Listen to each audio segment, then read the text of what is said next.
Hi friends, நம்ம இப்போ பார்த்துக்கிட்டு இருக்கிறது பிறவி மருந்தீஸ்வரர் திருக்கோவில் தான் நம்ம இப்போ பார்த்துக்கிட்டு இருக்கோம். இது எங்கே இருக்குது அப்படின்னா திருத்துறைப்பூண்டி, அதாவது திருவாரூர் மாவட்டம் திருத்துறைப்பூண்டி பஸ் ஸ்டாப்பில் இறங்கி நியரஸ்ட்டு 1 கிலோமீட்டர்லேயே நமக்கு இந்த கோவில் இருக்குது. இதில் நம்ம என்ன விசேஷம் அப்படின்னா, இது அஸ்வினி குமாரர்களுக்கு முக்தி அடைஞ்ச தலம்.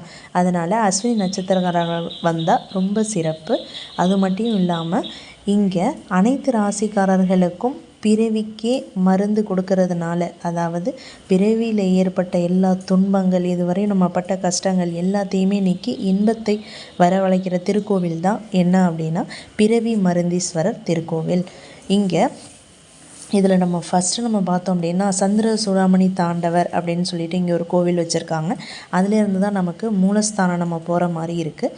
நம்ம இதுக்கு வெளி சைடில் தான் மங்களநாயகி அம்மாவை வெளியில் வச்சுருக்காங்க. நம்ம இப்போது மருந்தீஸ்வரர் இதில் நம்ம தரிசிக்க போகிறோம். இவர் தான் பிறவி மருந்தீஸ்வரர். இந்த கோவிலில் நம்ம ஜாதகத்தை எடுத்துகிட்டு ஒரு தொடர்ச்சியாக ஒரு 5 வாரங்கள் நம்ம வந்தோம் அப்படின்னா, நம்ம ஜாதகத்தில் ஏற்பட்ட கோளாறு, திருமண தடை இருந்தால், அது மாங்கல்ய தோஷம் இருந்தால், அதை பிரிந்து வாழ்கிறவங்க சேர்றது, எல்லா தோஷங்களும் நிவர்த்தியாகக்கூடிய ஒரே தலமாக இந்த பிறவி மருந்தீஸ்வரர் தலம் இருக்குது. அதனால் நீங்கள் எல்லாருமே நியரஸ்ட்டில் இருக்கிறவங்க எல்லாருமே நீங்கள் அவசியம் வரணும். இதில் மருந்தீஸ்வரர் கோயிலுக்கு பின்பக்கம் பார்த்தோம் அப்படின்னா, அதுக்கு நான் போயிருந்தப்போ மழையாக இருந்ததுனால அந்த இடத்துல கொஞ்சம் தண்ணி தேங்கி இருந்தது. இங்கே நார்மலாக அம்பாள், விஷ்ணு, தட்சிணாமூர்த்தி எல்லா சாமியுமே அதில் சைடில் வச்சுருக்காங்க. எல்லாமே ஃபுல்லாகவே கற்கோவில்களால் ஆனது தான். இதில் நீங்கள் பார்த்தீங்கனாலே தெரியும். சைடில் சிவலிங்கமும், அதாவது சிவலிங்கத்திலேயே நிறையா திருவண்ணாமலையில் இருக்கிற மாரி வாயுலிங்கம், நிறுத்திலிங்கம், அதை மாதிரி நிறைய லிங்கம் வச்சுருக்காங்க. நர்த்தன விநாயகர் முதல்ல தோன்றின ஆதி விநாயகரும் இதில் வச்சுருக்காங்க. அதுதான் நம்ம இப்போ பார்த்துட்ருக்கோம். சைடில் ஒவ்வொரு சாமிக்குமே தனித்தனியாக ஒரு அறை போட்டு அதை ஃபுல்லாகவே லாக்கில் இருந்தது. அதனால் நம்ம அதை அந்தந்த டயத்தில் நம்ம அர்ச்சனை பண்ணோம் அப்படின்னா தான் அந்த இதெல்லாம் நமக்கு திறப்பாங்க. இது தியாகராஜரை தரிசிச்சிட்டோம் அப்படின்னா நர்த்தன விநாயகரே 2 இருக்குது அங்கே. அதுதான் அந்த கோவிலோட சிறப்பாக இருக்குது. அதுக்கப்புறம் வீதி விடங்க விநாயகரும் தனியாக வச்சுருக்காங்க. விநாயகர்லேயே நிறைய விநாயகர் வச்சுருக்காங்க. இதில் சுப்பிரமணியர் வள்ளி தெய்வானையோட காட்சிருக்கிறாரு. சைடில் மகாலட்சுமி வந்திருக்காங்க. இதில் ரொம்ப முக்கியம் அப்படின்னா கஜசம்ஹார மூர்த்தி ரூபத்தில் சிவன் காட்சியளிக்கிறாரு. அதில் சிவனோட உக்கிரம் தாங்க முடியாமல் பார்வதி தேவி முருகனை தாம் மடி மேலே ஏற்றி வைத்து இருக்கிற மாதிரி இந்த இது அமைஞ்சிருக்கு. இதுதான் உங்களுக்கு கஜசம்ஹார மூர்த்தி. இது காண கிடைக்காத அரிய தலமாக இருக்குது. அனைத்து ராசிக்காரர்களும் நீங்கள் பார்க்கணும். நெக்ஸ்ட் இதில் பெரிய நாயகி அம்மன், அதுதான் மங்கள நாயகி, இறந்தவர்களை உயிர்ப்பிக்க செய்யும் திருத்தலம் அப்படிங்கிறது அதுக்கு இன்னொரு பேர். இதில் பெரிய நாயகி உடனுரை பிறவி மருந்தீஸ்வரர் கோவிலை பற்றி நிறைய ஆர்டிக்கல் நமக்கு எழுதியிருக்காங்க. அதில் தான் தினகரன், தினத்தந்தியில் என்ன இருந்தது அப்படின்னா, தஞ்சாவூர் பெரிய கோவிலும் இந்த கோவிலும் ஒரே நேர்கோட்டில் அமைஞ்சிருக்கு. அது அக்யூரேட்டாக இருக்குது அப்படிங்கிறது தான் நமக்கு கொடுத்துருக்காங்க. இதுதான் மங்கள நாயகி அம்மன். இதில் உற்சவர் சாமி நமக்கு தனியாக நம்ம இப்போ பார்க்க போகிறோம். மங்கள நாயகி அம்மன் மாங்கல்ய தோஷம் இருக்கிறவங்க, திருமண தடை இருக்கிறவங்க இந்த மங்கள நாயகி சுமங்கல்ய தீர்த்தத்தில் நம்ம குளிச்சுட்டு ஒரு தியானம் பண்ணிவிட்டு அம்பாளை வேண்டி வந்தோம் அப்படின்னா திருமணத்தில் ஏதாவது பிரச்சனை இருக்கிறவங்களுக்கு உடனே திருமணம் நடந்துடும் அப்படிங்கிறது இந்த கோவில் வரலாறாக இருக்குது. இதுதான் மங்கள நாயகியோட உற்சவர். இதில் நம்ம உட்பிரகாரத்தை நம்ம சுற்றி வர மாதிரி இருக்குது. இதுவுமே நமக்கு தனியாக சிவன் கோவில் அளவுக்கு நமக்கு பிரம்மாண்டமாக தான் கட்டியிருந்தாங்க. இதிலே குட்டி குட்டி மழை தண்ணீர் வடிகிறதுக்கு அகழிகள் மாதிரி குட்டி குட்டியாக வச்சுருந்தாங்க. அந்த கோவிலை சுற்றி தண்ணி இதில் நிற்கலை. அதுக்கு மேலே நம்ம தட்சிணாமூர்த்தி சாமி வச்சுருந்தாங்க. அங்கே நம்ம சண்டிகேஸ்வரர் இருக்கிற மாதிரி இங்கே சண்டிகேஸ்வரி அப்படின்னு அம்பாள் இருக்குது. இதுலேயும் கோவில் ஒன்று வச்சுருக்காங்க.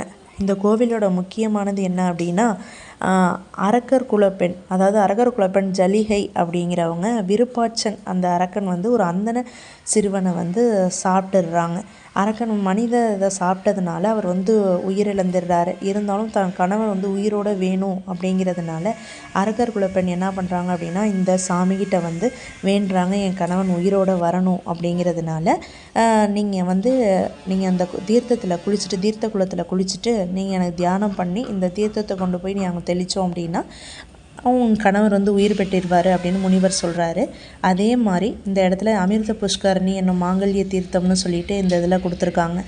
12 நாட்கள் வந்து தவம் இருந்து இந்த கோவிலில் வந்து அந்த தீர்த்த குளத்தில் வந்து நீராடி அதுக்கப்புறம் இந்த தீர்த்தத்தை சாமியை வணங்கிட்டு போய் இந்த தீர்த்தத்தை எடுத்துகிட்டு போய் தன்னோட கணவன் உடலில் தெளித்ததுனால அந்த கணவன் வந்து உயிர் பெற்றுறாரு. அதனால் எல்லாருமே வந்து இந்த மாங்கல்ய தோஷம் இருக்கிறவங்க, கன்னி பெண்கள், திருமணம் ஆகாதவங்களாம் இந்த தீர்த்தத்தில் நீராடினாங்க அப்படின்னா திருமணம் நடந்துடும். தன்னோட கணவனுடைய ஆயுள் விருத்திக்காக திருமணமான பெண்கள் வந்து இந்த தீர்த்த குளத்தை வந்து தண்ணியை எடுத்துகிட்டு போய் அவங்க கணவன் மேலே தெளித்தாங்க அப்படின்னா அவங்க ஆயுள் வந்து விருத்தி அடையும் அப்படிங்கிறது இந்த கோவில் வரலாறாக இருக்குது. இதில் முக்கியமாக வேதாரண்யேஸ்வரர் அப்படின்னு சொல்லிட்டு அந்த தீர்த்த குளத்திற்கு ஆப்போசிட் சைடில் வந்து நமக்கு இருக்குது.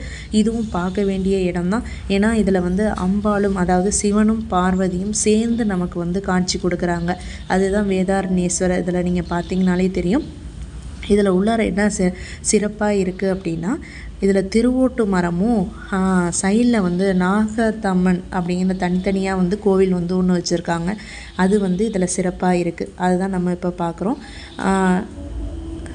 இதுதான் வந்து நாகாத்தம்மன் கோவில். தனித்தனியாக வந்து சிலைகள் வச்சுருக்காங்க. இதில் உள்ளுக்குள்ளேயே ஒரு குட்டி சோலையாக வந்து நமக்கு இருக்குது. வில்வ மரம், திருவோட்டு மரம், அப்புறம் மகா வில்வ மரம் அப்படிங்கிறது இந்த கோவிலோட சிறப்பம்சமாக இருக்குது. மகா வில்வ மரத்தை பார்த்தோன்னா திரு கைலாயத்தை ஒரு எந்த அளவுக்கு நம்ம போயிட்டு வந்தோம் அப்படின்னா நமக்கு பலன் கிடைக்குமோ அதே அளவுக்கு நம்ம மகா வில்வ மரத்தை நம்ம சுற்றி வந்தோம் அப்படின்னா அதுக்கான பலன் கிடைக்கும்.